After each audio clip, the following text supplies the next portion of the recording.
자식 농사가 세상에서 제일 어려운 농사라는 말은 진작에 들었습니다. 하지만 제가 평생 정성을 다해 키운 자식이 저를 한낱 돈 뭉치로만 보고 있었다는 사실을 깨닫는 순간은 정말이지 뼛속까지 시리더군요. 제 이름은 이영순입니다. 예과 수술실에서 30년 넘게 수간호사로 근무하며 수많은 생사가 오가는 현장을 지켰죠. 그때는 사람의 상처만 꿰매면 다 되는 줄 알았습니다. 사람 마음속에 도단한 욕심이라는 흉터는 그 어떤 수술칼로도 도려낼 수 없다는 걸 예전에는 미처 몰랐습니다. 오늘도 저는 새벽같이 일어나 경기도 파주 문산읍의 작은 텃밭으로 나갔습니다. 남편이 세상 떠나기 전 제 손을 꼭 잡고 우리가 늙으면 여기서 조용히 여생을 보내자고 약속하며 직접 지은 집입니다. 마당 구석에 심어둔 배추가 제법 알이 찼더군요. 허리를 구부려 배추 겉잎을 갈무리하는데 손마디가 욱신거렸습니다. 수술실의 차가운 냉기 속에서 수십 년을 버틴 훈장 같은 통증이죠. 그래도 흙을 만지고 있으면 마음이 참 편안해집니다. 땅은 배신하지 않거든요. 가꾼 만큼 돌려주고 정성을 들인 만큼 자라납니다. 사람처럼 뒤통수를 치거나 계산기를 두드리지 않아서 참 좋습니다. 한창 배추를 다듬고 있는데 주머니 속 휴대폰이 요란하게 진동했습니다. 화면에 뜬 이름은 제 예동딸 김지은이었죠. 서울 강남에서 번듯하게 입시 학원을 운영하는 제 자랑이자 삶의 이유였던 아이입니다. 김지은은 바쁘다는 핑계로 안부 전화 한 통 먼저 하는 법이 드물었습니다.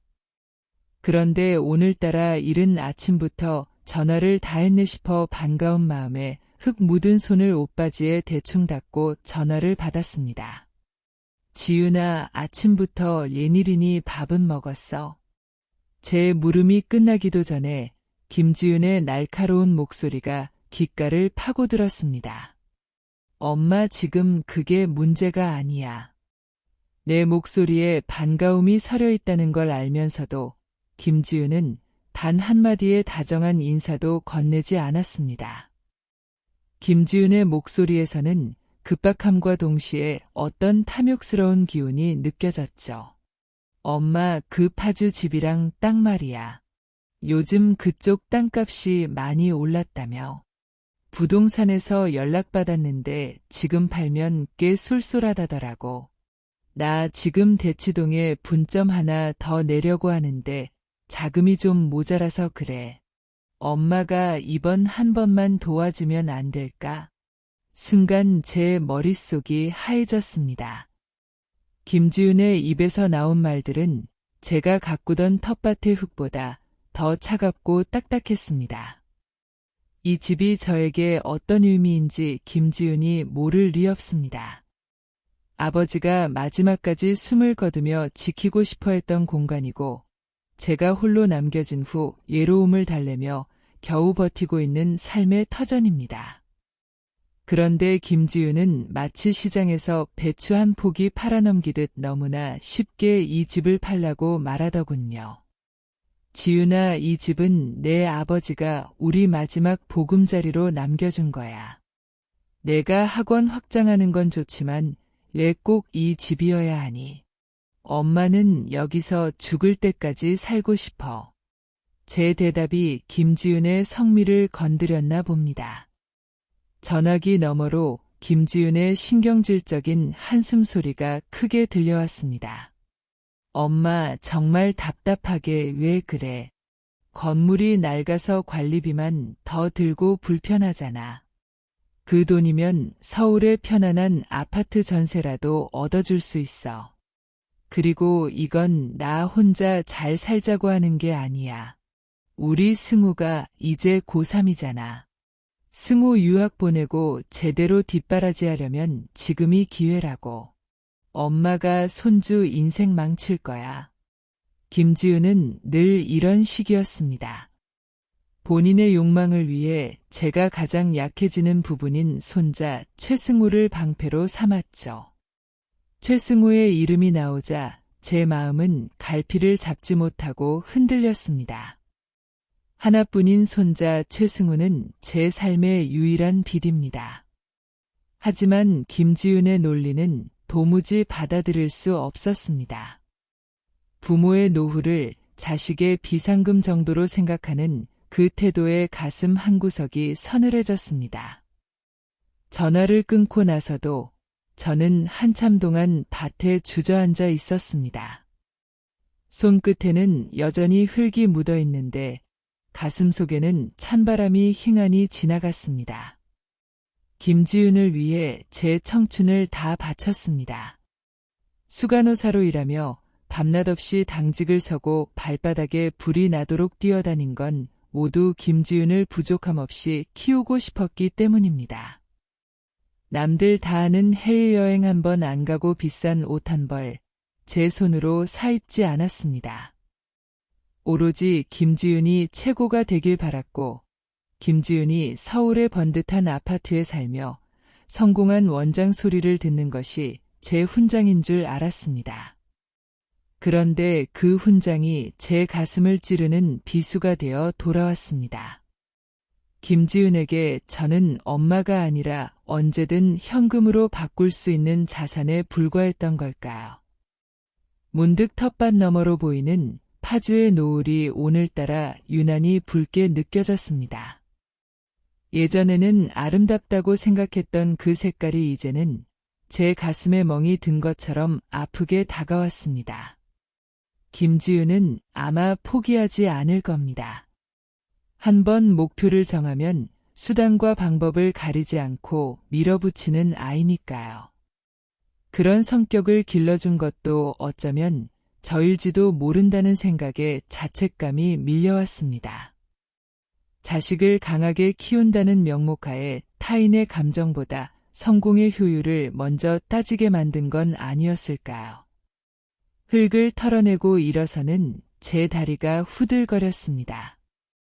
집으로 들어가는 길에 보이는 담벼락의 장미 덩굴이 마치 김지윤의 욕심처럼 집 전체를 올가매고 있는 듯한 착각이 들었습니다.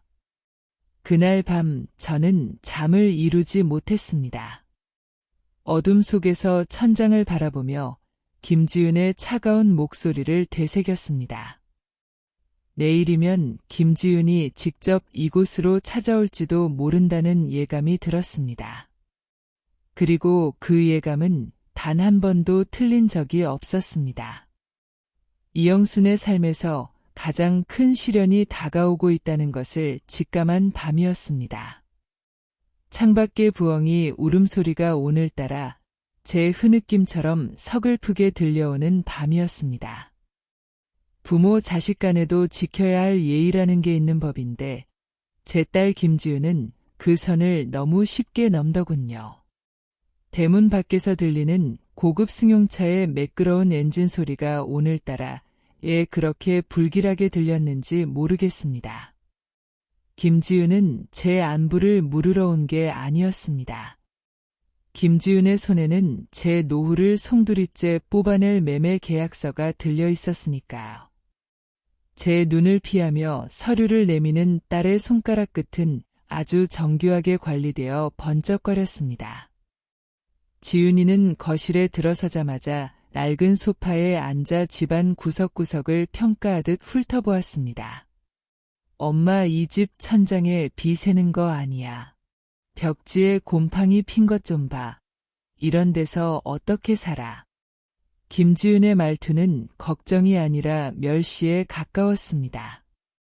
제가 30년 넘게 닦고 광을 낸 이 집이 김지윤의 눈에는 그저 하루빨리 처분해야 할 고물덩어리로만 보였던 모양입니다. 저는 아무 말 없이 주방으로 가서 따뜻한 보리차 한 잔을 내왔습니다. 지윤아, 밥은 먹고 내려온 거니? 제가 어렵게 꺼낸 말에 김지윤은 짜증 섞인 한숨을 내뱉으며 가방에서 서류 뭉치를 꺼내 탁자 위에 탁 소리가 나게 내려놓았습니다. 엄마, 나 바빠. 지금 대치동 학원가 매물이 얼마나 귀한데. 이거 지금 계약 안 하면 평생 기회 없어. 엄마가 이 집만 팔아주면 내가 서울에 근사한 실버타운 보내줄게.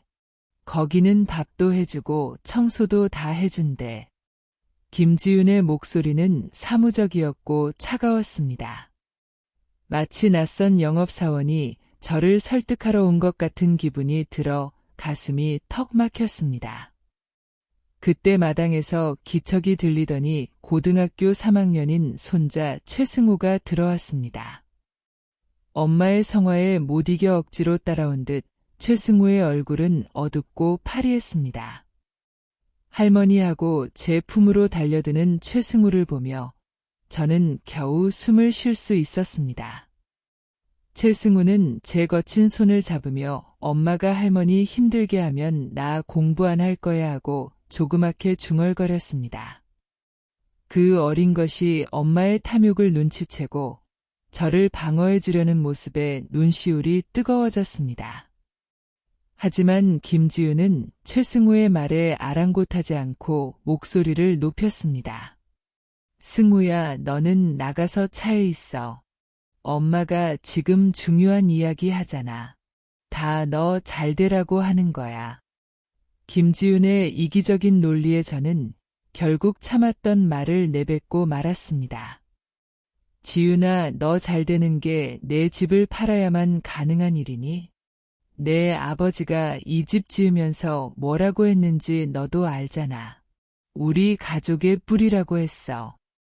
내가 지금 팔려는 건 이 집바닥의 흙이 아니라 내 아버지의 인생이고 내 마지막 자존심이야. 제 단호한 목소리에 김지윤은 오히려 적반하장으로 화를 내기 시작했습니다. 엄마 정말 이기적이다. 엄마는 죽은 아빠 유언이 중요해 아니면 살아있는 손자 앞날이 중요해.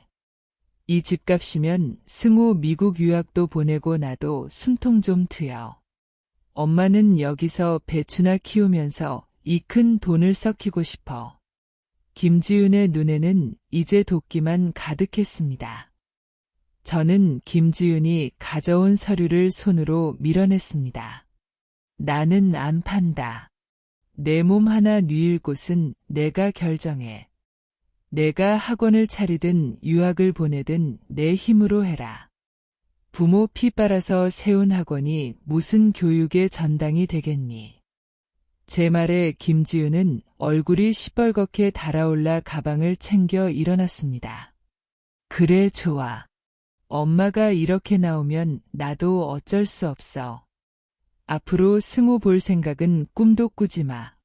엄마가 그렇게 아끼는 손자 얼굴 평생 못 봐도 원망하지 말라고. 김지윤은 최승우의 팔을 거칠게 잡아 끌며 집을 나갔습니다. 최승우는 할머니를 돌아보며 눈물을 글썽였지만 김지윤의 힘에 이끌려 차에 올라탔습니다. 텅 빈 거실에 홀로 남겨진 저는 바닥에 주저앉아 한참을 울었습니다. 남편과 함께 심었던 마당의 매화나무가 바람에 흔들리는 소리가 마치 남편의 탄식처럼 들렸습니다. 자식을 금쪽같이 키웠는데 그 금쪽이 제 목을 죄는 족쇄가 될 줄은 꿈에도 몰랐습니다. 밤이 깊어지자 파주의 들판에는 안개가 자욱하게 깔렸습니다. 김지윤은 서울로 올라가는 길에도 저에게 독설이 담긴 문자를 끊임없이 보냈습니다. 엄마가 승우 인생 망친 거야. 나중에 후회해도 소용없어. 문자의 글자 하나하나가 제 가슴에 대못을 박았습니다. 예전 같았으면 제가 먼저 전화를 걸어 미안하다고 다독였을지도 모릅니다. 하지만 이번만큼은 달랐습니다. 제가 여기서 꺾이면 김지윤은 평생 남의 것을 빼앗아 제 배를 채우는 삶을 살게 될 것이 뻔했습니다. 어둠 속에서 저는 거울을 보았습니다. 눈가에는 주름이 가득하고 머리는 하얗게 샜지만 눈빛만큼은 수술실에 들어서던 그때처럼 형형하게 살아있었습니다. 저는 결심했습니다. 김지윤의 협박에 굴복하지 않겠다고요. 자식이라는 이름으로 저지르는 폭력을 더는 용납하지 않기로 했습니다. 창밖으로 보이는 적막한 파주의 풍경이 오늘따라 유난히 서늘하게 다가왔습니다. 지윤이가 내뱉은 마지막 협박이 귓가에 쟁쟁하게 울렸습니다. 손주를 못 보게 하겠다는 그 말이 제 심장을 도려내는 것 같았지만 저는 입술을 깨물며 버텼습니다. 자식은 부모의 뒷모습을 보고 자란다는데 제가 보여준 헌신이 김지윤에게는 그저 당연한 권리로 변질되었다는 사실이 너무나 비참했습니다. 하지만 이 비참함이 저를 무너뜨리게 두지는 않을 겁니다. 새벽녘이 되어서야 겨우 잠이 들었지만 꿈속에서도 김지윤은 서류 뭉치를 들고 저를 쫓아왔습니다. 저는 도망치고 또 도망치다 낭떠러지 끝에 섰습니다. 잠에서 깨어났을 때 제 베개는 눈물로 축축하게 젖어 있었습니다. 몸이 으슬으슬 떨리며 열이 오르는 것 같았지만 돌봐줄 사람 하나 없는 이 넓은 집에서 저는 혼자 약을 찾아 먹었습니다. 혼자 아픈 것보다 더 무서운 건 자식에 대한 기대가 무너지는 일이더군요. 이제 제 인생의 가장 시리고 혹독한 계절이 시작되고 있었습니다. 고요함이 이렇게나 무겁고 무서운 것인지 예전에는 미처 몰랐습니다. 딸 김지윤이 폭풍처럼 휩쓸고 지나간 파주의 집은 이제 적막함만 덩그러니 남았습니다. 거실 한복판에 널브러진 찻잔의 온기는 이미 식어버린 지 오래였고 제 마음은 그보다 더 차갑게 얼어붙어 있었습니다. 사람이 무서운 게 아니라 내가 낳아 기른 자식의 눈동자에서 비친 그 끝없는 욕심이 더 무서웠습니다. 그날 밤 저는 결국 몸져 누웠습니다. 평생 병원에서 수간호사로 일하며 환자들을 돌봤지만 정작 제 몸 안에서 터져나온 울분은 그 어떤 약으로도 다스릴 수가 없더군요. 온몸이 불덩이처럼 달아올랐습니다. 뼈마디 하나하나를 망치로 두드리는 것 같은 통증이 밀려왔습니다. 입술은 바싹 타들어가고 눈을 뜨는 것조차 버거웠죠. 어둠 속에서 더듬거리며 머리맡에 휴대폰을 잡았습니다. 손자 최승우의 목소리라도 들으면 좀 나을까 싶었습니다. 떨리는 손가락으로 최승우의 번호를 눌렀지만 돌아오는 건 무미건조한 기계음뿐이었습니다. 지금 거신 번호는 고객님의 요청에 의해 당분간 수신이 정지되어 있습니다. 심장이 덜컥 내려앉았습니다. 김지윤이 정말로 손자 최승우와의 연락을 끊어버린 겁니다. 설마 했습니다. 아무리 독한 김지윤이라도 제 할미와 손주 사이를 이렇게 칼로 자르듯 베어버릴 줄은 몰랐습니다. 제가 집을 팔지 않겠다고 고집을 피우자 김지윤은 제가 가장 소중히 여기는 최승우를 인질로 삼아 제 숨통을 조여온 것이죠. 눈물이 뺨을 타고 흘러 베갯니들 적셨습니다. 자식이라는 이름으로 부모를 협박하는 김지윤의 잔인함에 저는 신음조차 내지 못하고 꺽꺽대며 울었습니다. 몸을 일으키려 했지만 다리에 힘이 풀려 바닥으로 고꾸라졌습니다. 차가운 마루 바닥에 얼굴을 대고 한참을 누워 있었습니다. 예전 같았으면 김지윤이 달려와 엄마 위에 일해하며 부축해줬을 텐데 이제 이 집에는 저를 돌봐줄 사람이 아무도 없습니다. 혼자 아픈 것보다 더 서러운 건 내가 아픈 줄 알면서도 예면하고 있을 딸의 마음을 확인하는 일이었습니다. 김지윤은 아마 지금쯤 서울의 화려한 아파트에서 제가 굴복하기만을 기다리며 와인을 마시고 있을지도 모릅니다. 아니면 학원 확장 계획을 세우며 제 집값을 계산하고 있겠죠. 겨우 몸을 끌어 주방으로 향했습니다. 찬장을 열어보니 며칠 전 김지윤이 오면 주려고 사다 놓은 전복들이 검게 죽어 있었습니다. 비린내가 진동했지만 그걸 치울 기운조차 없었죠. 수돗물을 틀어 한 모금 마시는데 물맛이 모래알처럼 까칠했습니다. 30년 넘게 간호사로 일하며 남의 상처는 기가 막히게 찾아내 치료했는데 제 자식이 제 가슴에 낸 구멍은 어떻게 메워야 할지 도저히 답이 나오지 않았습니다. 지윤아, 내가 어떻게 나한테 이럴 수 있니? 제가 평생 너를 어떻게 키웠는데. 혼잣말을 내뱉어 보았지만 돌아오는 건 텅 빈 집안의 메아리뿐이었습니다. 문득 벽에 걸린 남편의 영정사진과 눈이 마주쳤습니다.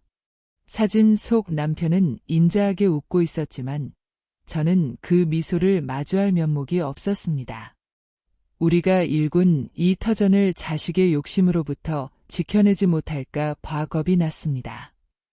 하지만 그 공포보다 더 컸던 건 인간 김지윤에 대한 깊은 환멸이었습니다. 부모를 인격체가 아닌 수단으로 보는 딸의 시선은 제 영혼을 갉아먹고 있었습니다. 다음 날 아침, 열은 조금 내렸지만 정신은 더 또렷해졌습니다. 김지윤에게서 문자가 한 통 와 있더군요. 엄마, 마음 정했어.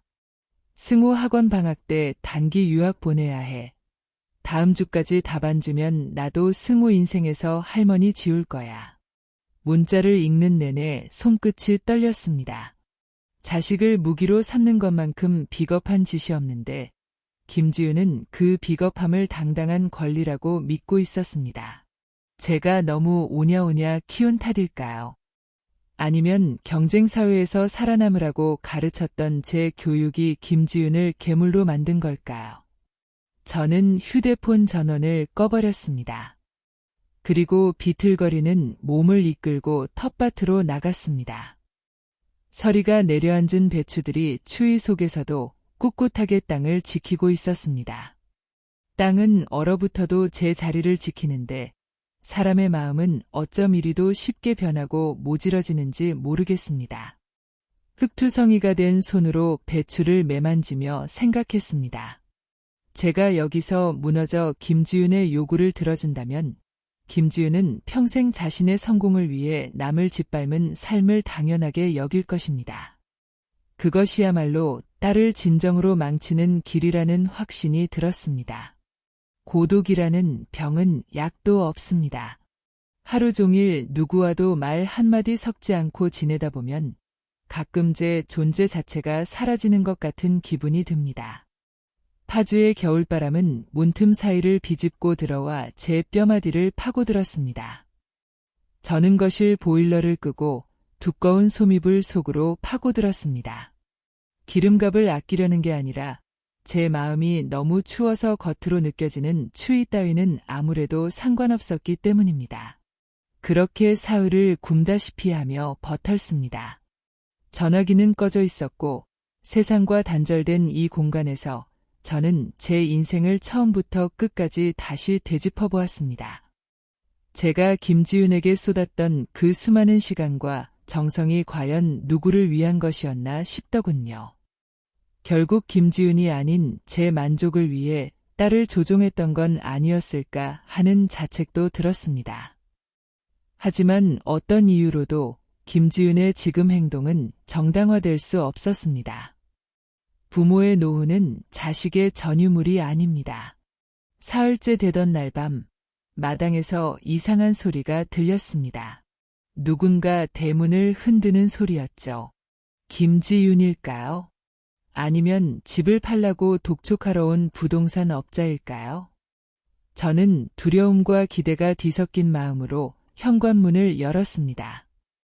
차가운 겨울 안개 속에서 누군가 헐떡이며 서 있었습니다.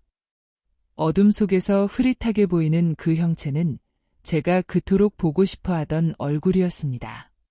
하지만 그 아이의 몰골을 확인하는 순간 저는 제 심장이 멈추는 것 같은 충격을 받았습니다.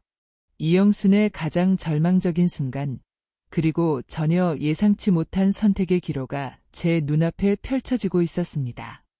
제가 지켜온 이 집이, 그리고 제 남은 인생이 어떤 방향으로 흘러갈지 그 누구도 예측할 수 없는 긴박한 밤이 깊어가고 있었습니다.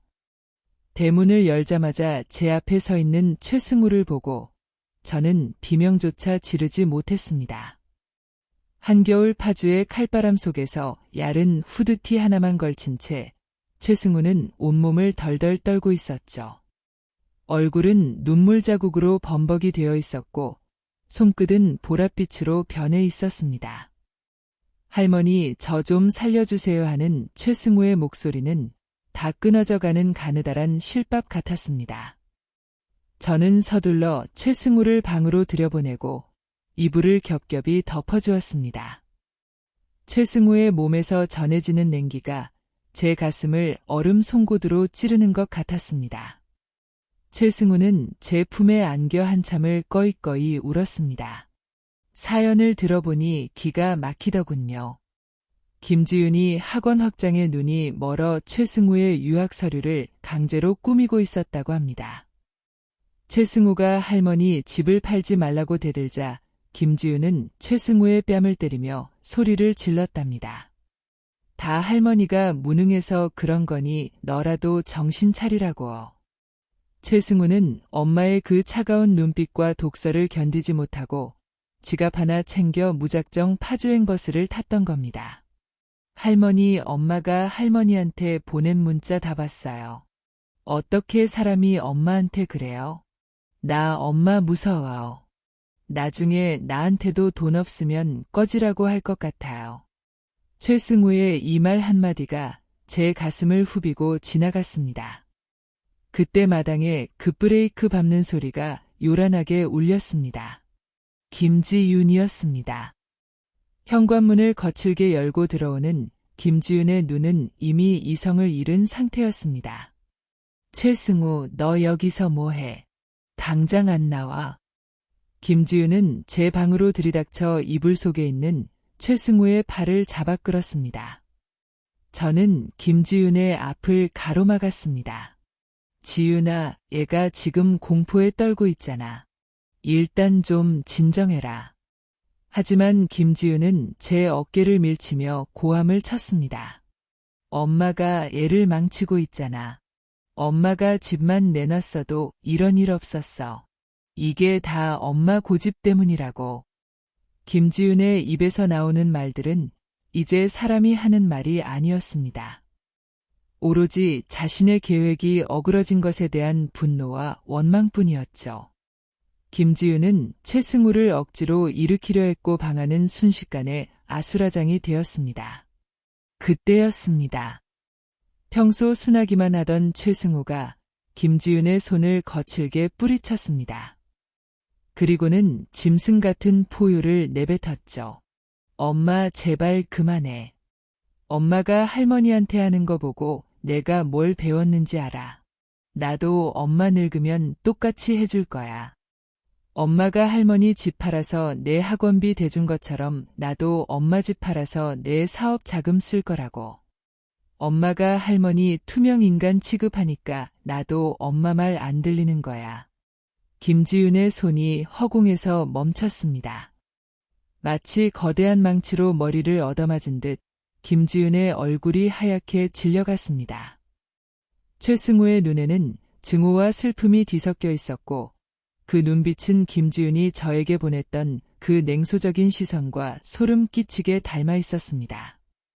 김지윤은 떨리는 목소리로 승우야, 내가 어떻게 엄마한테 그런 말을 하냐고 물었지만 최승우는 차갑게 대답했습니다. 엄마가 가르쳐줬잖아. 효도는 돈으로 하는 거고 사람은 쓸모없으면 버리는 거라고.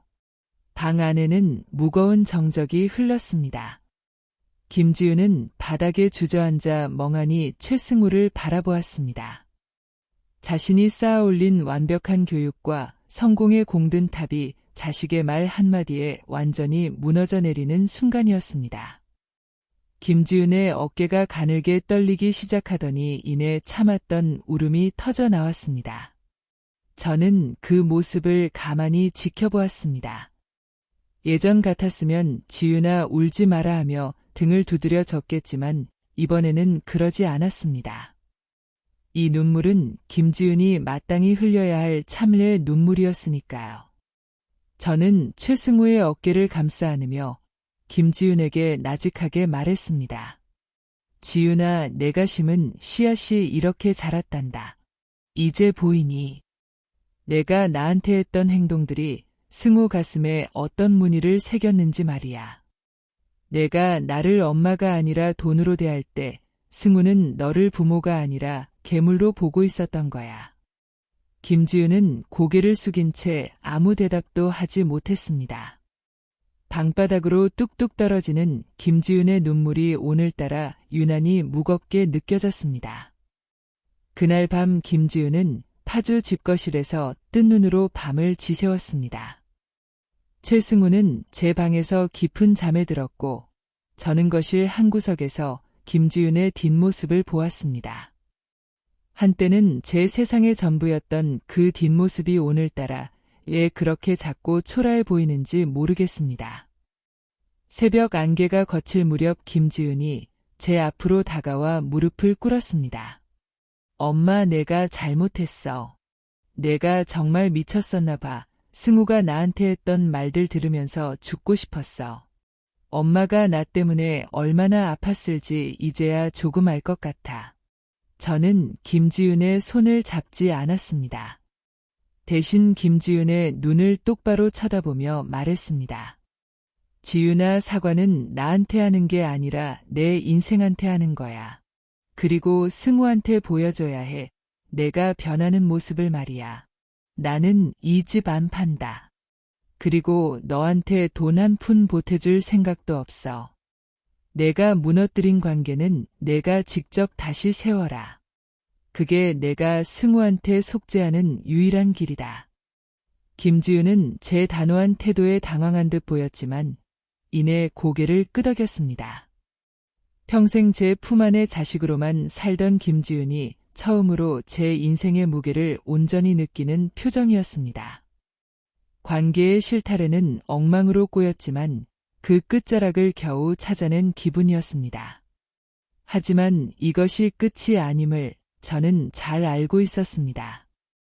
회복은 이제부터 시작이었고 그 길은 김지윤에게도 저에게도 험난한 여정이 될 것이 분명했습니다. 차가운 공기 사이로 따스한 빛이 스며들었지만 우리 세 사람의 마음속 응어리가 다 녹으려면 더 많은 시간이 필요할 겁니다. 저는 부엌으로 들어가 쌀을 안 쳤습니다. 오늘 아침은 김지윤이 좋아하는 콩나물국을 끓일 생각입니다. 용서해서가 아니라 다시 시작할 기운을 내라는 어미로서의 마지막 정이었습니다. 김지윤은 주방 한쪽에서 조용히 대파를 다듬기 시작했습니다. 흙 묻은 제 손을 물끄러미 바라보던 김지윤의 눈에 다시 눈물이 고이는 것을 저는 못 본 척했습니다. 자식에게 모든 것을 내주는 것이 부모의 숙명인 줄로만 알고 살았던 세월이 70년을 바라봅니다. 그런데 이제야 알 것 같더군요. 자식의 인생의 가장 큰 선물은 부모가 남겨줄 유산이 아니라 끝까지 자기 인생을 책임지며 당당하게 살아가는 부모의 뒷모습이라는 사실을 말입니다. 김지윤이 울며 불며 파주를 떠난 지 벌써 3달이 지났습니다. 요즘 제 일과는 예전과 많이 달라졌습니다. 아침에 눈을 뜨면 가장 먼저 휴대폰을 확인하며 김지윤의 연락을 기다리던 습관을 버렸습니다. 대신 정원의 새로 심은 수선화에게 물을 주고 근처 복지관에서 시작한 수채화 수업 숙제를 합니다. 수술실에서 메스를 건네던 팽팽한 긴장감 대신 붓끝에 물감을 묻혀 하얀 도화지를 채워가는 이 평화로운 시간이 제 인생에서 처음 느껴보는 진짜 자유처럼 느껴집니다. 김지윤은 대치동 학원 확장 계획을 결국 접었다고 하더군요. 무리하게 대출을 받는 대신 지금 운영하는 학원의 내실을 다지기로 했답니다. 처음에 김지윤은 제 단호한 거절에 서운함이 가득한 목소리였습니다. 엄마가 어떻게 나한테 이럴 수 있냐며 원망 섞인 문자를 보내기도 했죠. 하지만 저는 흔들리지 않았습니다. 김지윤이 스스로 일어서지 못한다면 제가 이 집을 팔아 돈을 보태준들 그 끝은 결국 파멸일 것이 뻔했기 때문입니다. 놀라운 건 김지윤이 변하기 시작했다는 점입니다. 돈으로 모든 것을 해결하려던 태도가 조금씩 수그러들었습니다. 예전에는 용건이 있을 때만 사무적으로 전화를 하더니 이제는 일주일에 한 번씩 전화를 걸어 시시콜콜한 일상을 나눕니다. 엄마 오늘 날씨가 참 좋은데 파주는 어때요 하고 묻는 김지윤의 목소리에서 예전의 날선 기운은 찾아보기 힘듭니다. 본인이 직접 부딪히며 어려움을 이겨내다 보니 비로소 엄마라는 존재가 돈줄이 아니라 기대어 쉴 수 있는 언덕이었다는 걸 깨달은 모양입니다. 손자 최승우도 많이 밝아졌습니다. 주말이면 가끔 혼자 지하철과 버스를 갈아타고 파주로 내려옵니다. 할머니 집마루에 누워 만화책을 보거나 제가 해준 멸치국수를 2그릇씩 비워내는 최승우를 보면 가슴 한구석이 벅차오릅니다. 최승우는 이제 김지윤과 싸우지 않는다고 합니다. 엄마가 예전처럼 성적으로 몰아세우지 않고 본인의 고민을 들어주려 노력하는 모습이 보인다고 하더군요. 부모가 고개를 숙이고 진심을 보이니 자식의 다퉜던 마음도 자연스럽게 열린 셈입니다. 지난주에는 김지윤이 최승우와 함께 내려와 마당의 잡초를 뽑아주었습니다. 떼약볕 아래서 땀을 흘리며 호미질을 하는 김지윤의 뒷모습을 보며 저는 생각했습니다. 만약 제가 그때 김지윤의 요구대로 이 집을 팔아버렸다면 우리는 지금쯤 어떤 모습이었을까요? 아마 김지윤은 더 큰 욕심에 허덕였을 것이고 저는 낯선 서울 아파트 단칸방에서 김지윤의 눈치를 보며 시들어갔을 겁니다. 최승우는 엄마에 대한 증오를 키우며 방황했겠지요. 저는 이제 김지윤의 인생에서 조연으로 남지 않기로 했습니다. 이영순이라는 이름의 당당한 주인공으로 살아가려 합니다. 남편이 남겨준 이 집은 이제 자식의 비상금이 아니라 제가 동네 사람들과 차를 나누고 청년 농부들에게 농사 비법을 전수하는 소중한 사랑방이 되었습니다. 이 집의 가치는 부동산 가격이 아니라 여기서 만들어가는 사람 사는 냄새에 있다는 걸 이제야 온몸으로 느낍니다. 거울을 보면 세월의 풍파에 깎인 제 얼굴이 보입니다. 예전에는 그 주름이 서러웠는데 지금은 제 인생의 훈장 같습니다. 자식 뒷바라지에 평생을 바친 한이 서린 얼굴이 아니라 스스로를 사랑하기 시작한 노년의 평온함이 서려 있습니다. 자식이 부모의 등을 보고 배운다는 말, 정말 무서운 말입니다. 하지만 부모가 행복해야 자식도 행복해질 수 있다는 말은 정말 희망적인 말입니다. 제가 행복해지니 김지윤도 최승우도 각자의 자리에서 빛을 찾기 시작했습니다. 세상의 모든 부모님께 감히 말씀드리고 싶습니다. 자식에게 모든 것을 내주고 빈 껍데기로 남는 것이 부모의 도리는 아닙니다. 여러분의 인생을 소중히 여기고 여러분의 공간을 지켜내십시오. 부모가 단단하게 제 자리를 지키고 있을 때 길을 잃고 헤매던 자식들도 돌아와 쉴 곳을 찾게 됩니다. 자식의 앞날을 위해 내 노후를 희생하는 것은 결국 자식에게 감당할 수 없는 마음의 빚을 지우는 일일 뿐입니다. 오늘 저녁은 마당에 핀 진달래를 따다가 화전을 붙여 먹으려 합니다. 김지윤에게는 사진만 찍어서 보내줄 생각입니다. 엄마가 이렇게 잘 지내고 있으니 걱정 말라는 무언의 메시지죠. 이제 저는 김지윤의 전화를 기다리지 않습니다. 김지윤이 제 행복한 일상을 궁금해하며 먼저 연락해 오기를, 그리고 그 관계가 건강한 거리 안에서 따뜻하게 유지되기를 바랄 뿐입니다. 제 인생의 봄날은 이제 막 시작되었습니다. 꽃이 피고 지는 파주의 들판처럼 저 또한 제 남은 시간을 아름다운 색깔로 채워가겠습니다. 누군가의 엄마가 아닌 이영순 그 자체로 살아가는 지금 이 순간이 제 생의 가장 찬란한 시간입니다. 자식 농사가 마음대로 안 되어 속상하신가요? 혹은 자식의 무리한 요구에 가슴앓이를 하고 계신가요? 그렇다면 오늘만큼은 그 고민을 내려놓고 본인을 위한 차 한 잔을 먼저 드셔보십시오. 당신이 빛나기 시작할 때 당신의 자식들도 그 빛을 보고 올바른 길을 찾아올 것입니다. 제가 파주에서 일궈낸 이 작은 기적이 여러분의 삶에도 깃들기를 진심으로 응원하겠습니다.